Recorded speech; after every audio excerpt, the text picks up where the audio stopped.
लेकिन ममता बनर्जी ने चुनाव के दौरान एक नया दांव चल दिया है। बीजेपी के नेता शुभेंदु अधिकारी के बयान का हवाला देकर अपनी और अपने भतीजे की हत्या की आशंका जता रही हैं ममता बनर्जी।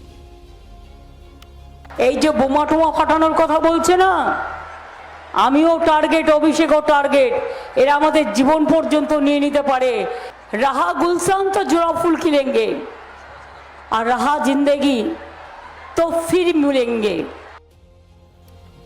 तो ये ममता बनर्जी का वार बीजेपी पर शुभेंदु अधिकारी ने आखिर ऐसा क्या कहा था जिसे लेकर ममता बनर्जी ने इस पूरे मामले को चुनावी मुद्दा बना दिया है, जरा ये सुनिए। अब आगामी सप्ताहे शुरूते এমন একটা বোম পড়বে তৃণমূল বেসামাল হয়ে যাবে।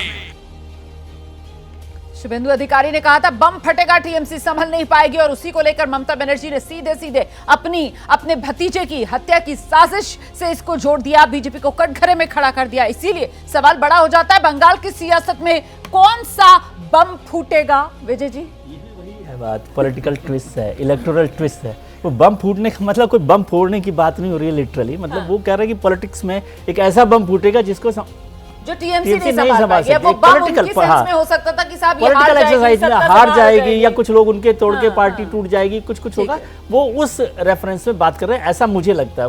बाकी शुभेंदु जी के मन में क्या है और ममता जी ने क्या समझा अलग है, लेकिन ये भी वही एक हिस्सा है जो पॉलिटिकल ट्विस्ट हम इलेक्शन के वक्त में कैसे करते हैं। तो ये नेता ये इस तरीके के जो बयान देते हैं, मतलब जैसे अभी कहा ना विजय जी ने कि जितना मुझे समझ आ रहा है, या फिर मैं इस बयान को किस तरीके से देख रही हूँ, तो नेता अपने वोटर या अपने कार्यकर्ता या अपने समर्थक की आसानी के लिए खुद ही जो उनकी कल्पना होती है उसको सामने मैसेज कम्युनिकेट करती है ताकि वो मैसेज क्लियरली पहुंच जाए उस तक। बिल्कुल, और ये तो स्पष्ट है कि वो राजनीतिक बम फूटने की बात कर रहे हैं। लेकिन देखने की बात ये है कि सभी नेता और ममता बनर्जी इस मामले में सबसे आगे रहती हैं कि कैसे विक्टिम कार्ड प्ले किया जाए। वो अपनी जान पे हमला, उनके ठीक वोटिंग के समय से पहले उन पे कोई हमले हो जाते हैं, उनके पैर पे चोट लगती है, तमाम ये उनके हर चुनाव से पहले देखने का। हालांकि शुरुआत में जिस तरह का स्ट्रगल उन्होंने किया है, जिस तरह का उनको संघर्ष देखना पड़ा है, वो भी ध्यान रखने की बात है। लेकिन ये और बड़े नेता भी करते हैं। हमारे प्रधानमंत्री तक पंजाब से लौटे थे, उन्होंने कहा था कि मैं जिंदा लौट गया। तो ये विक्टिम कार्ड राकेश शुक्ला जी खूबी मानी जाएगी एक नेता की कि किस तरीके से वो चुनाव के अंदर जो सेंटर ऑफ अट्रैक्शन है वो खुद को ही बना ले, और जो भी मामला सामने आ रहा है चुनावी उसको अपने से जोड़ ले। और ममता बनर्जी भी इस कला में महारत हासिल रखती है। नहीं, ममता बनर्जी को शुभेंदु अधिकारी का जो राजनीतिक बम है उसकी ताकत का अंदाजा है। कारण ये है कि जब 2010-11 में सिंगूर का कांड हुआ था, नंदीग्राम वाला, तब शुभेंदु अधिकारी इनके साथ थे और उन्होंने वो राजनीतिक बम फोड़ा था जिसमें वाम दलों की सत्ता पलट गई थी।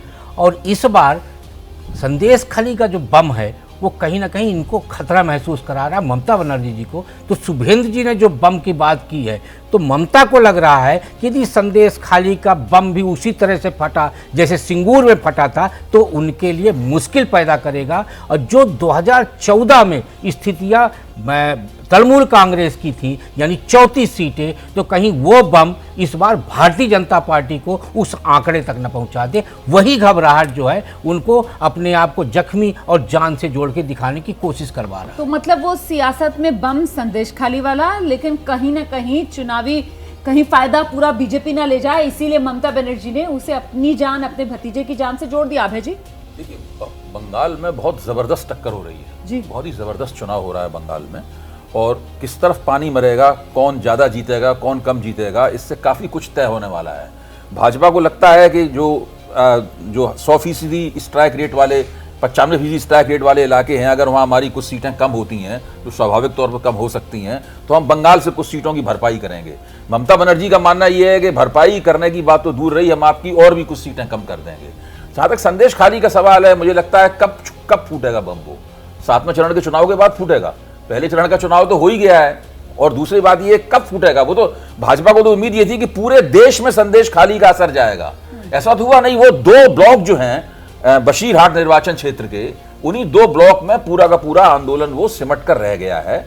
थोड़ा बहुत असर उसका कहीं कुछ अनुभूत जा सकती थी, लेकिन भारतीय जनता पार्टी संदेश खाली को पूरे बंगाल के चुनाव में भी नहीं फैला पाई है। नहीं, लेकिन जो बात आप कह रहे हैं कि साहब ये बम कब फूटेगा, जी, ये तो मेरे ख्याल से 4 जून को ही राकेश शुक्ला जी पता चल पाएगा कि बम फूटा या नहीं, अभी फूटा नहीं है बम, तो सब शाहजहां शेख की गिरफ्तारी हो चुकी है, बम तो फूट ही चुका है। अच्छा ठीक है, मैं आ रही हूँ।